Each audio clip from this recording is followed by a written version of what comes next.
बिस्मिल्लाहिर्रहमानिर्रहीम। अस्सलाम वालेकुम। इस दिलचस्प और मालूमाती वीडियो में आपको हिंदुस्तान की पुरस्कार जहरीली लड़कियों के बारे में बताऊंगी।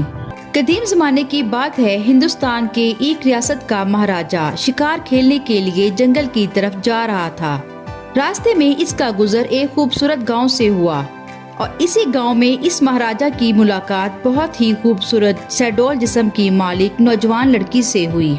चूँकि महाराजा अपने ही इलाके का खुद मुख्तार हुक्मरान था और ये गांव और इसकी तमाम चीजें इसकी मलकियत थीं, लिहाजा इसने अपने अहलकारों को हुक्म दिया और जबरदस्ती इस हसीना को अपने काफले के साथ ले गया। महाराजा इस लड़की के हुस्न पर मर मिटा। इसने साथ ही इस लड़की के साथ हम बिस्तरी का मंसूबा बनाया। लेकिन अगली सुबह जब महाराजा अपने खेमे से बाहर ना निकला तो इसके सिपाहियों ने खेमे के अंदर झांकने की कोशिश की और देखा कि अंदर महाराजा की अकड़ी हुई लाश पड़ी है, जिसका रंग नीला पड़ चुका था और वो हसीना वहाँ मौजूद ना थी। हकीमों की आमद पर राज खुला कि कल रात बादशाह ने जिस लड़की के साथ हम बिस्तरी की थी वो कोई आम लड़की ना थी, बल्कि वो एक विष कन्या थी। विष कन्या किसे कहते हैं और ये हिंदुस्तान में किसके कहने पर काम करती हैं, ये जानने के लिए तारीख के हजारों साल पुराने सफ़ात पढ़ते हैं। जब यूनानी फातेह सिकंदर आजम ने फारस के बादशाह को शिकस्त दी और फिर हिंदुस्तान पर हमले का इरादा किया तो इसके उस्ताद अरस्तु ने सिकंदर आजम को एक खत भेजा और एक खतरे से आगाह किया। अरस्तु ने अपने खत में लिखा कि हिंदुस्तान की सरजमी पर मर्दों से ज्यादा औरतों और हसीन लड़कियों से होशियार रहने की जरूरत है।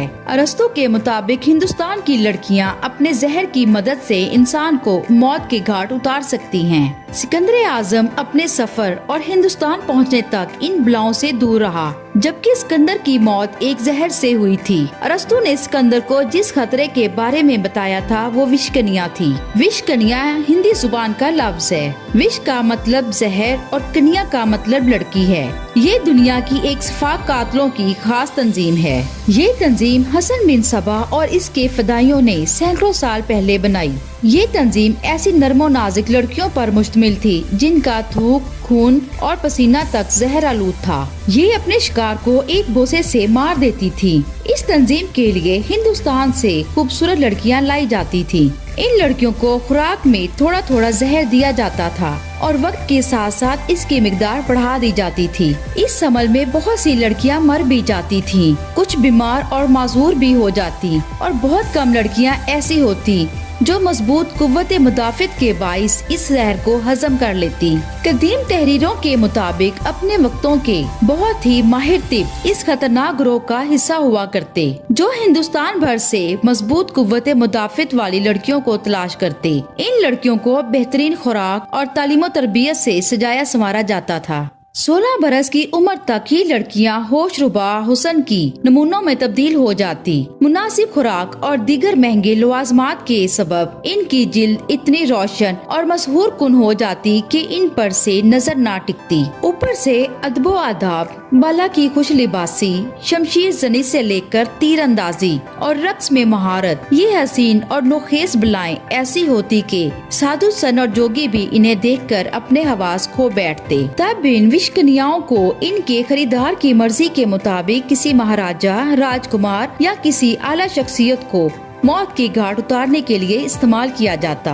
ये ताकतवर महाराजा या राजकुमार इन दोशीज़ाओं की ज़ाहरी हुस्न और जमाल पर मर मिटते और फिर ये मोहब्बत इन लोगों की आखिरी मोहब्बत साबित होती। हिंदुस्तान की कदीम तारीख की किताबों में विष कन्याओं के मुतालिक बहुत सा मवाद मिलता है, लेकिन इनमें सबसे काबिल कदर और मुस्तनद तहरीर हिंदुस्तान के एक मशहूर बादशाह चंद्रगुप्त मौर्य के उस्ताद और इनके वजीर चाणक्य की लिखी किताब चनस्तर है। चाणक्य हिंदुस्तान की वो शख्सियत है जिसे तारीखी आलम में अरस्तु और अफलातून जैसी अहमियत हासिल है। अपने इसी उस्ताद की फहमो फरासत के बलबूते पर चंद्रगुप्त मौर्य ने बगैर किसी लाओ लश्कर और शाही खजाने के हिंदुस्तान से सिकंदर आजम की जर्नैल सालुसक को मार भगाया और वो कदीम हिंदुस्तान की सबसे बड़ी और ताकतवर रियासत मगध के लिए एक खतरा बन गया। इस दौर में नंदा खानदान रियासत मगध पर हुकूमत किया करता था। नंदा खानदान की वजीर आजम अमात्या ने की खातिर एक विष कन्या की मदद ली।